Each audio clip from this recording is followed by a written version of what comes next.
So we just got some massive update news for Throne and Liberty. The spear is coming, but not just that. We have a roadmap for 12-man raids, for solo dungeons, a weapon mastery rework, Interserver Sieges, a new attribute coming, and so much more. So let's dive into all the details, including 10 skills upcoming for the spear and all the details that go with it. These guys just had a stream. It was pretty much all in Korean, so I had to do a lot of translating. We begin with the content roadmap.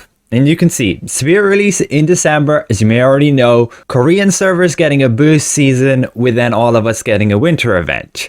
Now, these other things, we don't know exactly when they're happening for us on global, but they're coming to the Korean server, which means we'll be getting them eventually. The weapon mastery update, one-man dungeons, inter-server sieges, and 12-player raids, including Guardian growth update. You can see their goals with the weapon mastery update. We'll have various node designs possible with the same weapon combinations, a complex selection of attack, defense, auxiliary tactical nodes, with ultimately free weapon replacement through specialization conversion. You can see what it looks like here for the dagger. Definitely a ton different. We have details on the one-man dungeons coming. You'll be able to farm purple gear. There'll be 8 new bosses, 5 difficulty tiers, and these will rotate every week. The inter-server sieges, where legions from different servers will gather to compete for the best spot. A single alliance will be comprised of up to 4 guilds, and I assume it's basically going to be the same like we have. There's going to be the tax allocation, and then the 12-man player raids. This will be the highest difficulty PvE content. You'll be able to farm it for a new grade of armor. Again, we don't know when we're getting this for global, but that'll be legendary armor then, and there'll be 2 difficulty levels, a normal and a hard one. There will be the new Guardian growth system. You can strengthen the effects of your Guardians and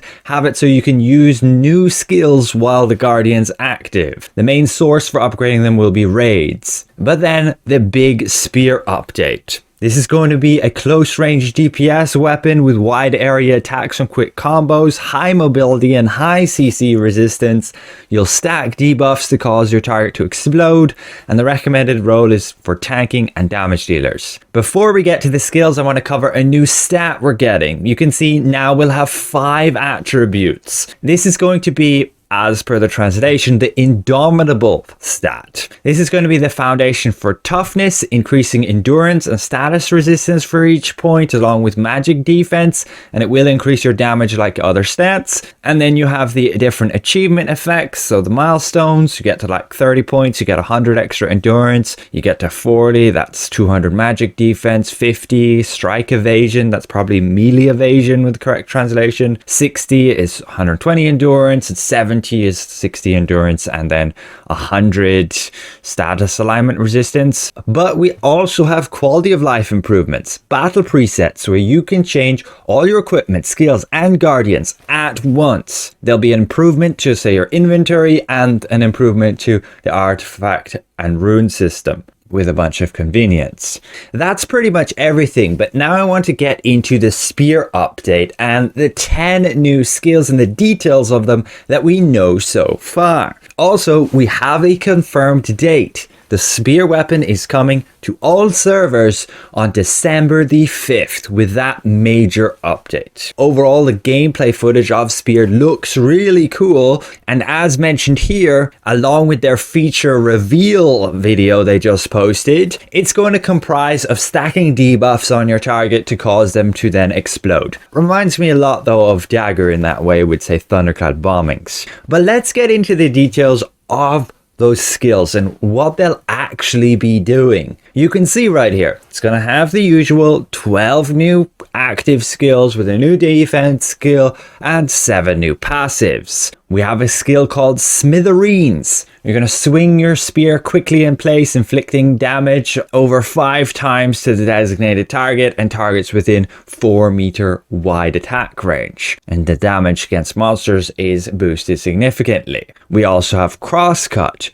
You're going to rush to your specified target, attack 3 times, again a boost to monsters, and can be used an additional time within 6 seconds, and when used you'll cause your target to explode, and that damage will be based on how many stacks of, say, ignition you had on your target. We also have Chain Attack. You'll deal damage with 3 consecutive stab attacks, with also hitting enemies within 1.5 meters. Again, boosted damage against monsters. We can see a quick demonstration of what, say, those skills look like when attacking a bunch of dummies. You can see there's a lot of multi-target damage with this. We also have Flame Javelin. You'll throw your spear, which can transfer to 2 random targets within 5 meters, up to 3 times in a chain, cause them to gain the weaken effect of ignition, and if you kill an enemy, you'll gain like ember stacks. Then you have Fighting Spirit Runaway, increases all status resistance by like 410, and then also give you like hit chance based on how many targets are around you. Gust of Wind, you'll swirl your spear around, hitting enemies within a 5-meter radius, weakening them with a chance to push, and if you push them, they also get stunned, and if pushed against a wall, they get stunned for even longer. With then your Omnipotent skill, Wrath Storm. Excuse the translation here, but yeah, you'll use your Omnipotent skill books to basically improve it. You're going to have a charge time with casting, deal a bunch of damage to up to 7 enemies within a 5-meter radius, also inflicting fear on them and reducing their movement. And while casting, you can be immune to CC. As a quick demonstration for this skill, you can see that here, and it looks absolutely nuts. You lunge at your targets and you just fear them all.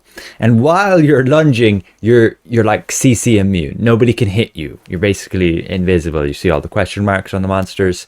Yeah, it's kind of a crazy skill. But then we have Split the Abyss, so just a area attack, which you can then stun enemies, shock them if they're immune to stun. Then we have a utility ability, Rush of the Wind. It's basically going to give you a bunch of charges and a bunch of attack speed, which you can then even boost your allies' attack speed too. And then a passive, which is simply going to increase your collision and bind resistance, stacking up 3 times whenever you use a mobility skill. Overall, it's looking super powerful, this spear, and it's going to be able to combine with a lot of different weapons. They suggested themselves to go with, say, staff, bow, greatsword, any of those 2-handed weapons. But you can also pair it with a sword and shield to help you with your tanking. I personally am going to mess around with, say, crossbow and see how well that can match with it. And overall, with regards to the status effects, stacking up and causing your targets to explode,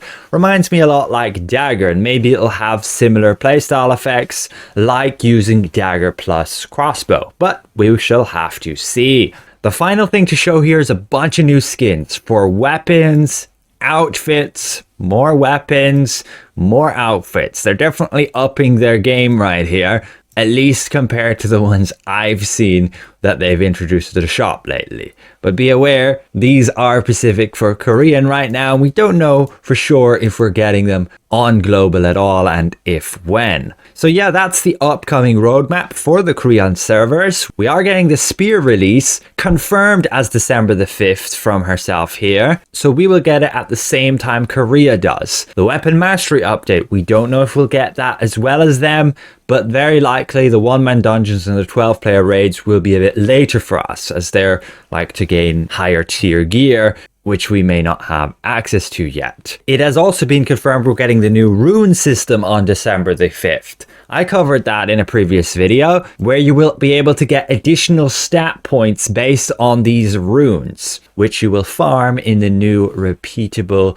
dimensional trials. Basically 2-star dungeons on steroids, like much higher difficulty, depending on what level, of course, you want to go for. Again, that's the full skill setup, but we did only get to have a look at 10 of them. I will definitely keep you guys updated and do a whole load of testing and see how good Spear actually is when it's released. So thanks all for watching, and we'll see you guys around. Goodbye for now.